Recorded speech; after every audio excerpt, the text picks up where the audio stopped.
Have you ever been underestimated, counted out? Have you ever taken L's, but you had to remind yourself who you were and how you got where you are in the first place? And when you reminded yourself, it made all the difference in the world.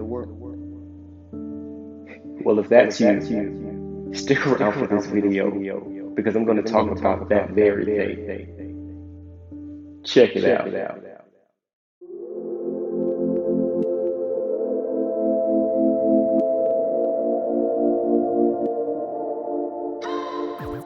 Hi guys, it is Dr. Cody Dukes and we are back again for yet another video. Now you already know what to do. Go ahead, hit that like button, and if you're not already, please subscribe to my channel. Guys, I upload 5 videos a week. That is one every single weekday. I do motivational and inspirational content with a pop culture twist. I look at things like sports and movies, anime, superheroes, cartoons, game shows, you name it. I just try to find a motivational message that I can deliver to you in a way that's easy to understand and easy to digest and easy to implement into your daily lives so that you can be successful. If that sounds like what you're trying to do, then this is the channel for you. Go ahead and subscribe. Now, with that out of the way, guys, I gotta take a moment, you know what I'm saying? Because the Alabama Crimson Tide are the SEC champions for the year 2022. And the reason that's so significant, I wasn't going to celebrate this early. I wanted to wait for the playoffs and the championship, but I had to because, guys, I'm an Alabama fan, and everybody was saying we was going to lose that game.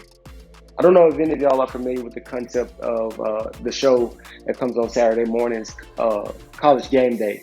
College Game Day is very popular. That at the end of the show, right before they start the football games for the weekend, they do this thing where they go through all of the panelists, right, and all the analysts, and they ask them, who you think is going to win whatever the big game is, right? Actually, they go through all the games, but then there's like the big game for that week, the one that they focus on, and they go through it, and they ask them who is going to win. They all pick, and then at last, they get to Lee Corso. Lee Corso, he's like, this is his thing. It's the big tradition where he puts on the mascot helmet for whichever team he thinks is going to win. And so I'm in the gym on Saturday morning. I'm running, I'm working out, and College Game Day is on. And this week, the big game is #1 Georgia with this historically great defense that, one of the best defenses to ever play football. They only given up a little bit over 7 points a game. In the month of November, they only gave up 30 points total or something like that. Just, #1 Georgia versus #3 Alabama, who's been admittedly struggling as of late. Can't seem like they can block a pass rush. Offense seems a bit inconsistent. Running game a little inconsistent. Injuries everywhere. How are we, #1 greatest team ever versus #3 spiraling out of control Alabama, and all they have on their side going their way is Nick Saban. And I watch College Game Day, and when I tell you, each one of these analysts, each one of the panelists, they going through, and every last one of them, Georgia, Georgia, Georgia, Georgia. And they finally get to Lee Corso. And I'll be honest, I don't really put much stock in Lee Corso's pick anymore these days because he seems to be a little bit off his rocker at times. This is my opinion.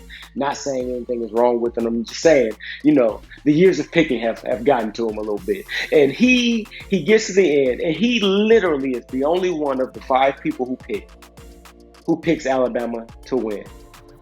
And I don't know, but I just felt some type of way about it. That, not just on this show, but any show leading up to this, any other ESPN, any of the analysts who are picking Georgia. There's no way Alabama can beat them. Alabama has been pretty average. If Auburn was able to push Alabama around, Georgia, most definitely with the greatest defense ever, they'll push them around. So guys, I'm just like, what is going on? So we played yesterday, and the Alabama team, who had struggled against Auburn, lost to Texas A&M, struggled against Arkansas, spiraling, out of control. This Alabama team goes out, and a team that gave up right at 30-ish points in the month of November, they put up over 40 points on this team. This defense that had looked like one of the best defenses in the history of football, destroyed, giving up deep play after deep play. And this Alabama team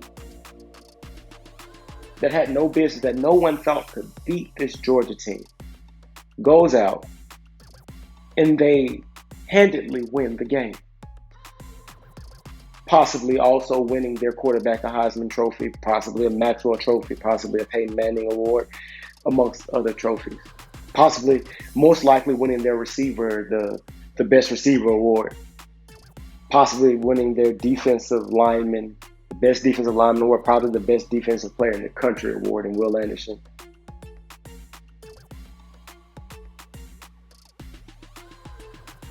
But this team, who had been playing, and I'll admit, I was not confident in this team because I had been watching them play so much unlike who they were. They weren't playing like the Alabama team that I knew. And even I was a bit worried. But it seems like all of the talk and all of the analysts and all of the close games, it seems like something about that reminded this Alabama team of who they were. They reminded Alabama that you are the standard for college football. You have the greatest coach to ever coach college football. You are the programs that teams want to be like. You are Alabama, not Georgia. Georgia isn't you. So why don't you show up to the game and play like the team that everyone generally gets to college game day, and when it's 5 picks, all 5 of them pick you? Why don't you play like that team? Just because everyone picked against you doesn't mean that you have to go out and lose. You can win. And I feel like this is a great message for today because so often we are on the downside of life. We're the tail and not the head. We're the ones who seem to be being picked against. We're the ones who are not being successful, not succeeding at what we want. And it's not because we're inherently incapable or incompetent, or that we lack the ability to be great and successful. Sometimes we just need to remember who we are. We need to remember what we're capable of. We need to remember what we've done before. Sometimes the only thing that's keeping you from being successful is the fact that all you heard was what the people told you about how you weren't going to be successful, and you forgot who you were. You forgot. You remember that movie, Hancock, where Will Smith was a superhero and he had all these powers. But he was out here just doing whatever he wanted to. He wasn't using his powers responsibly. And it wasn't till later in the movie when Charlize Theron told him who he was, what he was built for. And because he knew who he was and what he was built for, when it was later in the movie and it was time to sacrifice himself for those he cared about, he was ready to be a hero because he remembered who he was. And just because people looked at him like, you ain't no hero, bro, you do whatever's best for you, you selfish, he was able to ignore that and do the selfless thing because he remembered who he was and what he did in the past, how he sacrificed himself, took a beating for the woman he loved. So I just want to encourage you guys. Remember who you are. Remember what you're capable of. Just because things may not be going your way right now, just because it seems like everything in life is giving you all the indications and signals that you're going to fail, remember who you are and what you've done in the past, where you come from, the people who raised you. Remember and allow that to fuel you to be successful. Guys, that's my video. If you have not already, please go ahead and like this video. And if you're not already, please subscribe. I don't know what you guys are waiting on, but you should be subscribed. Why should you be subscribed? Because I'm uploading 5 videos a week. That's one every single weekday. I do motivational and inspirational content with a pop culture twist. I look at things like sports and movies, anime, superhero, cartoons, game shows, you name it. I just try to find a motivational message that I can deliver to you in a way that's easy to understand so that you can internalize it and then implement it into your daily life so that you can be the best version of yourself. If that sounds like who you're trying to be, then this is definitely the channel for you. You need to go ahead and subscribe. Guys, please let me know how I did down in the comments. Give me any feedback on how I can improve. Give me any thoughts and suggestions on topics I should cover in the future. I'll do my best to look at every single one of them and get back to each and every one of you. Guys, I appreciate you for sticking around this long. You're such an inspiration to me. So that's why I continue to try to inspire you. Please continue to come back and I'll keep coming back. And as I always say, guys, until next time, peace.